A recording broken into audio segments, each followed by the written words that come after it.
റുക്കുടെക്കിൻ്റെ മറ്റൊരു വീഡിയോയിലേക്ക് ഏവർക്കും സ്വാഗതം. ഞാനിന്ന് മീറ്റർ ടു ഫീസിലേക്കുള്ള വയർ ചേഞ്ചിങ് ആണ്. ആദ്യം കിടന്ന വയർ 2.5 ആയിരുന്നു, അത് മാറി 10-ൻ്റെ വയർ ഇട്ടു. പിന്നെ കാർ ചാർജിങ്ങിന് ഉണ്ടായിരുന്നു, അപ്പോൾ അതൊരു 63-ൻ്റെ ഫീസ് യൂണിറ്റ് ആക്കി. അതിൽ നിന്ന് ഔട്ടെടുത്ത് താഴെ ഒരു DV സെറ്റ് ചെയ്യാൻ വേണ്ടിയായിരുന്നു. താഴോട്ട് 10-ൻ്റെ ഫേസ് നോട്ടർ ഇട്ടു, DV സെറ്റ് ചെയ്തു. അതിനകത്തൊരു ഐസൊലേറ്ററും സെറ്റ് ചെയ്തു. ഐസൊലേറ്ററല്ല, 2 പോൾ MCV സെറ്റ് ചെയ്തു. പിന്നെ എർത്ത് സെപ്പറേറ്റ് അടിച്ചു. എർത്തും നോട്ടറും തമ്മിലുള്ള വാല്യൂ ഒരു 10 താഴെ നിൽക്കണമെന്നാണ് കമ്പനി പറഞ്ഞത്. അതിനനുസരിച്ച് എർത്തും ഒരെണ്ണം ചെയ്തിട്ടുണ്ട് സെപ്പറേറ്റ്. ഇതിപ്പം 2 പോൾ MCV വെച്ചു, DV സെറ്റ് ചെയ്തു.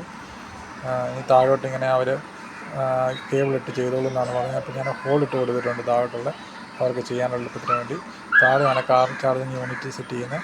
അപ്പം നമ്മളോട് പറഞ്ഞിരിക്കുന്നത് ഇവിടെ ഒരു MC വെച്ച് സെറ്റ് ചെയ്താൽ മതി എന്നാണ് പറഞ്ഞത്.